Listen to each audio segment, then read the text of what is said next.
It's the life of a queen. Welcome back, royals. It's your girl, Queen Persis. So someone recently asked me for advice for having an amazing interview. I think it's interview season. So I wanted to stop by and give you guys 20 tips on how I successfully had amazing interviews with half of the Ivy League. So stick around. It might be a lot, but it's all worth it. Number 1, be honest, vulnerable about your experiences and your passions. Show them your uniqueness and talk about your transformational experiences. Remember, you don't want to sound like everyone else. It's not about your grades. This is a time to let your personality, your interests, your passions, your background, what made you you, this is a time to let it shine. Number 2, consider what you can contribute to the school and what you can learn. So make sure that before you go into that interview with the interviewer, you already have that question answered. How could you contribute to the school community, and what do you hope to gain from your college experience if you attended that university? Number 3, be ready to have a 5-minute overview of yourself for the tell me about yourself question. So as soon as you get there, your interviewer is going to be like, tell me about yourself. You definitely want to have a 5-minute overview that kind of talks about your background or kind of walks your interviewer through your most important experiences on your resume. So make sure you have that down and ready. Number 4, think of it as a conversation and not an interview. Have that mindset. So when I had the mindset that, you know what, this is going to be a great conversation with this person who happens to have gone to this school that I want to go to, it totally transformed my outlook. It made me less stressed because interviewers, in an interview, I think society we associate it with a lot of like, oh my gosh, like what are they gonna think? What are they gonna say? But when you think of it as, you know what, I'm gonna have a conversation with a really cool person. They'll learn things about me. I'll learn things about them. It kind of takes the stress off of you. Alrighty, number 5, you want to make sure that you look good. So sit up right. Don't eat. Smile, have eye contact, enunciate your words, don't speak too fast, and dress business casual. So even if you meet your interviewer at a cafe, don't go ordering a burger or whatever, at most a coffee or a hot chocolate. I recommend don't even drink anything except for water. You definitely want to be engaged and alert. You don't want anything to spill. You don't want anything in your mouth. Don't want any distraction. So even if your interviewer invites to offers to get you something, like my Harvard interviewer offered to buy me some food, I was like, oh no, I'm okay, I have some water. Okay, so do that and make sure you dress business casual. Don't come from soccer practice and then hop into your interview. Go put on a nice polo shirt. Okay, make sure you look nice. Again, smile, eye contact, enunciate your words. You don't want them to think that you're speaking too fast, or you just don't want you don't want them to think that you're feeling stressed because you're speaking too fast. Number 6, prepare to talk about your intellectual interests, how you got interested in those issues, why you are drawn to those issues, and how you've taken action on those issues. So if you're interested in neuroscience, talk about how you discovered neuroscience. What interests you about that field? What kind of work or research have you done in that neuroscience field? And what do you hope to do with that in college? So that's an example of what I did in my interview. And then again, have vivid specific examples / anecdotes. So don't just give a general overview. Think about a story. Think about an anecdote. We're all human, right? So if you're talking to me and you give me a story that's really compelling or that's really interesting, I'm more likely to remember that than you telling me, oh, I just like this general thing. Like, I think humans, we just like storytelling, right? So try and be a storyteller. Give them an anecdote that you think can really stick in their mind. Number 7, every question is an opportunity for them to learn more about you. So make sure you capitalize off of all those questions as you go into your interview. This is something that you really have to prepare for. I'm really graced with the ability to speak. So before I went to my interviews, I did look over, I'm going to give you these steps, but I looked over my entire application. I looked over my research for the schools. I didn't really do interview prep because I don't really need it, but I definitely did, take some time to review my stuff before I went in there. So even me, I'm a very natural talker. I had to do my due diligence. If you're especially introverted, you're not good with public speaking, you're not good with speaking with adults, you have social anxiety, you gotta make sure that you're practicing. Put in time, put in time, put in time. Number 8, search up your interviewer, okay? Don't go in blind. As soon as you get their name, search them up. Try and find out what they majored in school, or what they did, in college, or what they did in college, or even their job. This gives you a perspective. Like, let's say you're an engineer, and then maybe you find out that person is like, I don't know, like maybe in the engineering field, like that could spark up a conversation. You just never know how you could relate to them. So come in, don't go in blind. Sorry guys, I want to go really fast because I'm tired. I'm really tired of my videos being so long, but I know it's worth it. Number 9, go at least 15 minutes earlier. This is self-explanatory. Your interviewer will probably be, you just don't want someone waiting for you, right? Some of your interviewers might get there 10 minutes early. So think about, if someone's gonna get there 10 minutes early, then you want to be 15 minutes early. And also it gives you wiggle room. Like if something happens, you still can make it there on time. Guys, so for my interview for Brown University, my first interview for the Ivy League, I was waiting for my mom, right? And she literally got in a car crash before my interview happened. Thank the Lord that I planned to get there earlier. So as soon as she told me she was in a car crash, I just called an Uber, and I was able to make it to my interview in time. Even though I wasn't able to get there early and the interviewer was already there, at least I wasn't late. So again, you never know what's gonna happen, so allot time. Be sure to get there early. Number 10, email them your resume, bring it to give it to them if you need. So something that I didn't do, but I heard some people do, is you may want to email your interviewer your resume, because they don't have your resume. Usually the college will just tell them, hey, this is the name of the student you're interviewing, this is the school that they go, this is the high school they go to, and that's it. Your interviewer will literally know nothing about you. So that's why they ask you to tell them about yourself. So if you're not good at, speaking, or you just want to make sure you do your due diligence, you might want to go ahead and send in your resume or email it to them, so that they have an overview of what kind of student you are, your interests and your background. So perhaps it can be a starting ground for conversation. Number 11, review your entire application. So again, this is kind of what I alluded to. Read over your personal statement, read over your supplements, read over your activity section. You likely submitted your application in December, January, and your interview is probably like a month away. So those things might not be fresh in your mind. So definitely want to refresh yourself. Number 12, have questions that you want to ask them. Try to make it specific to that school. So for example, for my Yale interviewer, if you guys know, Yale has I think it's called houses. I forget. Wait, is Harvard or Yale has one of them? I think Yale has they have 11 or 12, and then Harvard also has houses. So for Yale or Harvard, I'd be like, oh, what house did you stay in? Or for my Yale interviewer, it's called a house, and then each house has their own little quirk. So I asked him what was the fun activities that you did in your own house? You know what I'm saying? And then at Harvard, their houses, they're really competitive at Harvard. So it's if you're part of the house, it's oh my gosh, that's so cool. So they have a lot of pride in their house. And if you don't get what I mean, house is at Harvard and Yale is kind of their residential college, where they live. So it kind of creates a smaller community. Anywho, so just be prepared to ask questions like that. That shows oh my gosh, she actually knows what she's talking about. Or if your interviewer is for a college from a small town, you could be so how did you have fun on the weekends? Or what were your favorite hiking trails? I don't know if the school's up in the woods, like Williams or Amherst. Or for example, Princeton. This is how I knew I really did my research, because for Princeton, seniors, they do something called an honors thesis. Everyone does it if you're an AB student.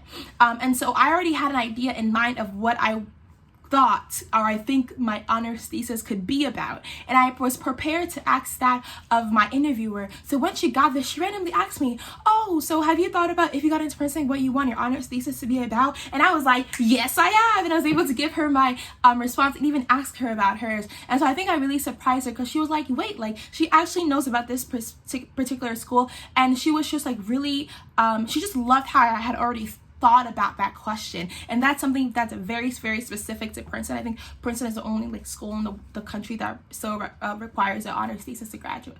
Not an honors thesis, a senior thesis, I'm sorry, to graduate. Okay, moving on. I'm trying to rush through it because I don't want this video to be too long. Okay. Number 13, child, I don't know the numbers. You should be keeping track of it. Media, I have already gotten into the school.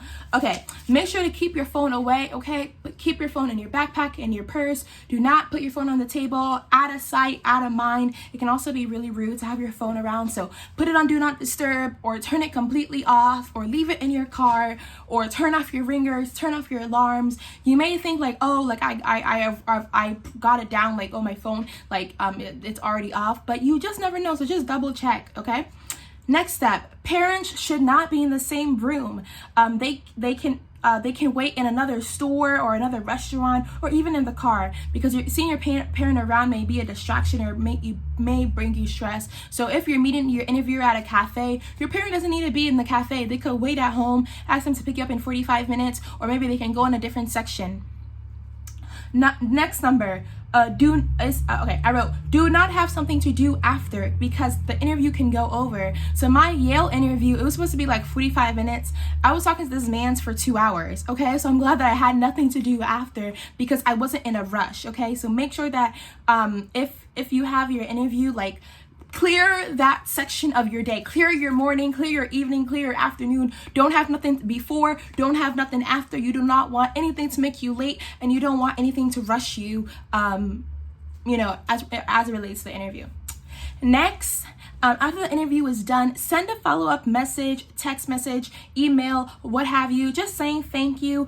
In the message, like, mention something that you shared with them, and something that they shared with you, and do this at most 48 hours after the interview. I recommend at most 24 hours after the interview, because, after the interview is done, the interviewer has to write a letter. So when you emailing them is kind of giving them a reminder to write the letter, and it also puts in their mind, oh, okay, that was that student that I spoke to, because you don't know if they have other students that they spoke to. Maybe the storylines got crisscrossed around. So that's another reason why perhaps sending them your resume so they have that might be a good idea. But it's super something simple, like, dear Dr. So-and-so, I hope all is well. It was so great being able to, dear Dr. So-and-so, I hope all is well. Thank you so much for interviewing me for Harvard College. I really appreciated the opportunity to share with you my love for neuroscience and Model United Nations. And I appreciated the and it was so cool learning about your, geophysics honors thesis, and thank you for the book recommendation. I look forward to reading it or picking it up. Hope you have a good day. Bye. Okay, just that example. Here's a bonus tip. Maybe ask your interviewer if they have a book recommendation for you, a podcast recommendation, a song recommendation, whatever, because in your follow-up message you could be like, oh, thank you for that recommendation, I'm definitely gonna do that. You know what I'm saying? My Harvard interviewer actually recommended to me like several books, and I was really grateful for that in retrospect, because I was able to bring it up in the follow-up message. I am rushing because I want to finish this as soon as possible. All right, we're not done yet. We are trekking along. Next, have an interview run through with a friend or mentor, so you can so you can practice giving well-formulated answers. Obviously, you want your interview to be spontaneous. Again, it's a conversations we don't have preset answers to, but you want to have preset ideas as to how you can approach and tackle a question. So don't speak word for word out of your memorization, but at least what I try to do is memorize like 2 bullet points. So if the question is like, what do you want to major in? Okay, neuropsychology, because I love the brain and mental health. So that's something I can memorize, right? But I'm not gonna memorize, I want to major in da-da-da, because no, okay, that's not natural. At least try and memorize some bullet points or speak, or so that, you know, you could have some ideas while also trying to maintain a natural format of conversation. Because ain't nobody want to have no weird robotic conversation. Like, it might as well be an email then. Next, I think this is 18 or 19. Don't regurgitate your application. The admissions officers already see it. Go in detail or explanations not found in your application. Share things you couldn't explain in your application. Share things you've done since applying. You want your interviewer essay/synopsis of your conversation to be unique. Okay, this is what I'm trying to say, right? So your interviewer is gonna write a letter and send it to the admissions officers of that college, and so this will serve as additional information, kind of bolstering your applications, just showing how well-rounded you are. So because of this, your admissions officer has already seen your transcript, has already seen your resume, has already seen your teacher recommendations, has already seen your personal statement. Okay, so don't go over there and regurgitate your personal statement to your interviewer, because then your interviewer is gonna write a summary of that conversation, and when it gets to the admissions officer is gonna be like, why are they talking about this? Because this is we already know this stuff. We already know that she was a board member of a hospital. We already know that she was a student president. Why did she spend all of her time talking about this? You know what I'm saying? Like, fine if you want to go into detail, maybe go into specifics that you couldn't go in your application, sure, but provide something unique that's gonna add something. Like, I see an interview as the last chance, your last moment to add the sauce to your application. This is your last chance to say something, okay? So think about it. Formulate something unique. Give them an update of what you've done since applying. Give them an update of aspects of yourself you couldn't get a chance to provide on your college application because maybe you didn't have enough words, or the questions didn't allow for you to express that side of yourself. But this the interview is such a great opportunity that a lot of people don't strategize about, okay? And that is so sad.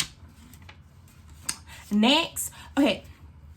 Don't be political or too religious. These are example statements of what you don't need to say.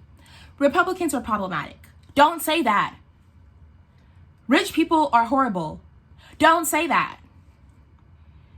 Israelis are abusing Palestinians. Don't say that.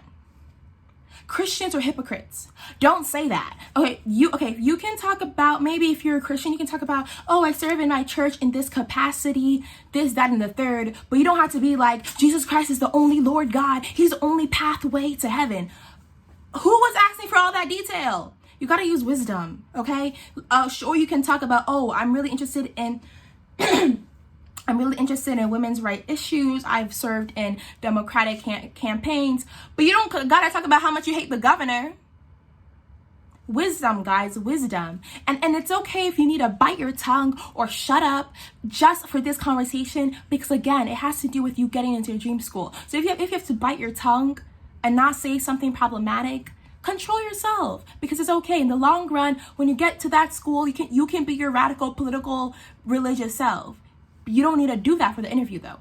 And that's on period. Next, be flexible. Interviews can go anyhow. So as I said, my Yale interview was supposed to be 45 minutes. That joint ended up lasting 2 hours. What I thought I was gonna end up talking about, I didn't end up talking about it because my interviewer was like a social justice person, activist, and I did a lot of social justice work in high school. So we literally had most of our conversation was about social activism, and I was over here prepared to talk about neuroscience, neuropsychology, medicine, pre-med, and the whole conversation was about social justice. So I'm so glad that I was able to be flexible. Yeah, guys, I'm so sorry I'm moving around. I just want to hurry up so I can go eat, because I have class in an hour, so I need to leave. Next, so next I wanted to give you guys like a synopsis of how my interview went. So I already talked about Yale. So Harvard Harvard was really, okay. Oh, by the way, if you want to learn more about my Yale interview, go watch my video about how networking got me into Princeton. There's actually some tea behind my Yale interview, so I'm not going to talk about it here because I already talked about it. So go watch that video. So that's all I'm going to say. Excuse me. My Harvard interview was kind of interesting because I had an interview with a doctor, right? And we met at this cafe the cafe was literally about to close. So I only had like 45 minutes to speak with this man. When I say that this guy, it was not even conversation. He literally asked me one question and then I gave him like a 5-minute answer and he was like, can you elaborate? So literally I ended up talking for 15 minutes straight. Then he asked me another question. I talked for 15 minutes straight, whatever. And then he would ask me another question, talk for 15 minutes straight. And he was like, okay, that's it. I'm like, ah. So some people, some interviewers are different. Some interviewers you have a conversation with is very natural. Some interviewers are like, here are some questions I need to ask you to check off the box. After that, bye. So there's that. My Brown interviewer was very chill. It was a very chill conversation, which was really nice. And then my Smith interview was also really, really chill. Really awesome. Mount Holyoke, super low stakes. My Princeton interview was actually one of my favorites. I think like Brown and Yale are tied for my favorite interviews, but like my Princeton interviewer, she was literally the sweetest woman ever. Like she's literally so amazing. It was such a joyous conversation. And when I got into Princeton, she was like, oh my gosh, congratulations. If you ever need anything, let me know. So I definitely need to hit her up one of these days. Because I don't think I'm not sure if I let her know that I actually chose Princeton, but she was literally so sweet. Next point. Do not tell them where else you are applying or which school is your top choice. They actually have no right to ask you that question. So if someone like tries to ask you that question, here are 2 things you can say. Sorry, I don't feel comfortable sharing that. Or you could say, I'm only going to say that this school is definitely one of my top choices. So that's kind of statements that you can use to avoid answering that question. Next, I want to tell you guys that getting an interview does not mean that you get into that school. So usually, when you request to have an interview, the regional admissions officer is gonna look for alumni in your area or in your neighborhood, and then give the alumni your names, and then see if the alumni can reach out to you for an interview. It's not like you get an interview if like you have like an 80% chance of getting into that school. Like no, like you literally get an interview if there's a alumni near you who's willing and available. It has nothing with how far or long or how competitive you are. At least for the Ivy League, I can only speak about the Ivy League because that's the schools that I applied to. So I just want to tell you that.